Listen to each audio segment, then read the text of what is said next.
Hey you guys, and welcome back. I wasn't going to film a foundation video today, but something just arrived in the mail. I actually ordered a bunch of stuff off Shoppers. They have a whole bunch of new makeup, by the way. So I saw this online at Shoppers, and it's the Covergirl Outlast Active 24-Hour Foundation. It said new on Shoppers, so I hope this is actually new. I'm really excited to try it. I mostly got it because I really like the packaging of it. It reminds me of, I don't know, it just reminds me of something. It said new and I was like, oh, I should test this out during Foundation February. So I'm going to be wearing this on my skin today. I'm sorry for the lighting in this video. It actually snowed last night. Yesterday, actually, the whole day, almost the whole day. It snowed like crazy here. Whenever it snows, the light coming in through my window is super bright and I can't really fix that. Hope you guys enjoy this video. Thank you for watching and let's go ahead and get started. This foundation claims to be sweat proof, transfer proof, humidity proof. It claims to last 24 hours. I won't be testing it out for 24 hours today. Obviously, it's actually almost 12 in the afternoon already, so I'm only gonna probably keep this on for 8 hours. I have the shade Buff Beige. I don't know how this color match is gonna be. I kind of swatched it on my hand and it felt really pale. I'm gonna apply it with a sponge today. I think it's going to be too light for me, but CoverGirl foundations tend to oxidize on my skin, so we'll see. It smells a lot like the Rimmel Lasting Finish foundation, the one that they have in the red cap. It smells pretty much the exact same as that foundation. This also blended out really easily on my skin. I wouldn't say it's full coverage at all because, as you can tell, my spots and stuff are still showing through, but it did blend out nicely on my skin. I actually don't know if the color is so bad. I don't think it looks as bad as I thought it was gonna be. I could definitely have gone a shade darker probably. So that's what the foundation looks like with one layer on my skin. I am going to add a second layer because that didn't really cover much. Of course, you would probably get fuller coverage with a brush, but because it's a little bit more of a goopy foundation, I want to apply it with a sponge to kind of water it down a little bit. It's definitely a natural finish. It's not looking super heavy or cakey on my skin. I think it looks kind of nice actually. It's got a nice glow to it. It still looks like my skin. It's kind of fresh looking. So I'm assuming this foundation is meant to be used for active things, like if you were going to the gym or if you were, I don't know, doing a lot of active things, because it's called Outlast Active. I'm assuming it's meant to be like natural, fresh looking, and it's meant to last through sweat and stuff like that. But I do like the way it looks. I think this would be nice for like every day since it's supposed to last really long. If you had a really long work day, maybe this would work for you. I really like the way this is blending out on my skin. It's blending out super easily. It does not look heavy or cakey or anything. It's got probably a light to medium coverage with the sponge.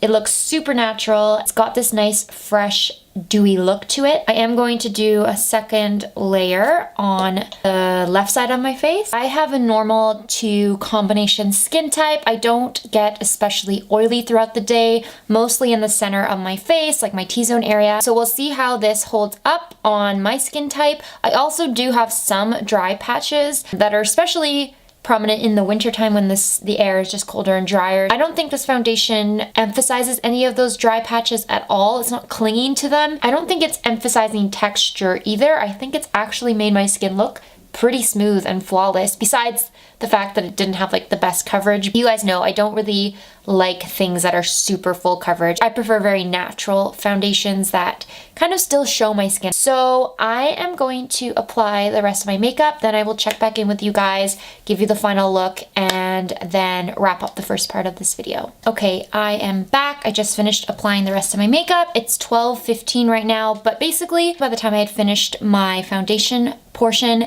of the video, it was around 12. I totally forgot to use a primer today, so I did not actually use a primer, but I do think I want to set it with a setting spray. It's a little bit of a thicker foundation and is more matte than I typically like. It does look really pretty right now, and you guys will see it in the close-up. Rest of my makeup applied really nicely on top. The color is pretty good. In person, it looks a little bit more on the pinky orange side, which usually happens to me with CoverGirl foundations. The only CoverGirl foundation that's ever been the exact match for me has been their matte made foundation. I like the way that everything applied on top, and I do like the way it's sitting on my skin right now.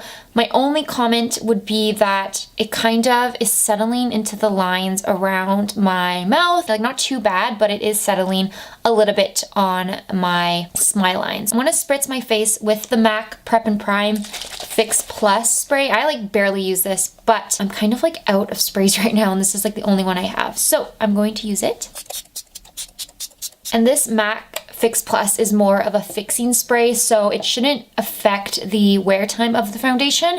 It should just make the foundation kind of meld into my skin more, and I actually think with that spray on now, it looks really nice. I kind of went crazy with the bronzer blush on this side of my face. I think I did okay on this side, but this side's looking like it's too much. I don't know. Anyway, on the rest of my face, I applied, as usual, my Charlotte Tilbury concealer. I set that with my Milani Prep Set and Glow, and the rest of my face I set with the Wet n Wild pressed powder. I don't think you would need to set this because the foundation was already kind of settled. It didn't feel tacky or sticky or anything. It kind of dried down matte. Blush bronzer highlight came from the CoverGirl True Blend face palette. On my lips is the L'Oreal Signature Rouge Matte Liquid Lipstick in the shade I Dare. So yeah, I think it looks pretty decent right now. I'll do a midday check-in, so around like 4 o'clock, I'll let you guys know how it's looking. Right now, I don't really have any complaints really. I think it is working really well with my skin. Sorry for like the huge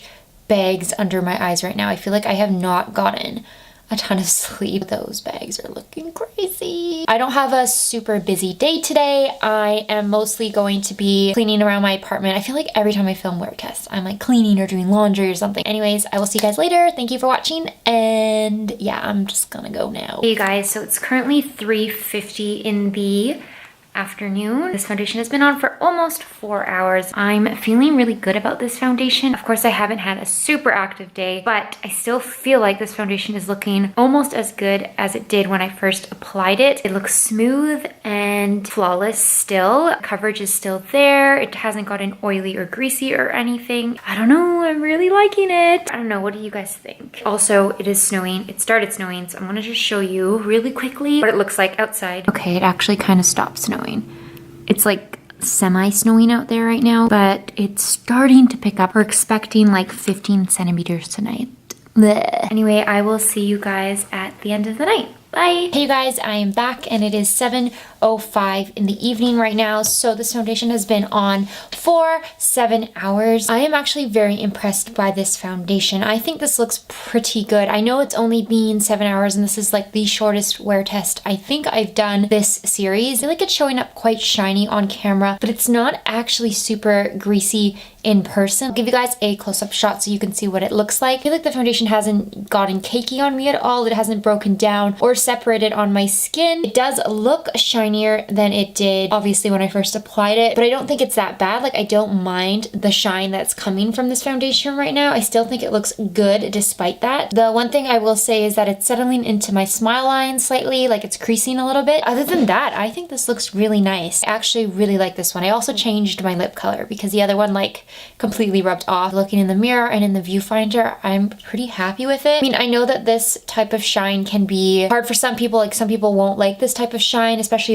if you have oilier skin. Keep in mind that I have a normal to combination skin type. If you have oily skin, I'm not sure how much you will like this foundation, but I think that even though it has this glow to it now, it's not really greasy. Like, I don't know if that makes sense. It just looks glowy and dewy, but it doesn't look greasy on my skin. I'm very pleasantly surprised by this foundation. I can't remember if I mentioned it in the intro, but I don't usually like CoverGirl products. One of the only face products that I like from them is their matte made foundation. I had lower expectations for this one, but I'm actually very pleasantly surprised with it. I think it turned out for the better. Anyway, that wraps up this video. I hope you guys enjoyed it. Let me know if you've tried this CoverGirl foundation, if you like it. Yes, I will see you guys in my next video. Thank you so much for watching. Please subscribe if you would like to see more, and I will see you in my next one. Bye!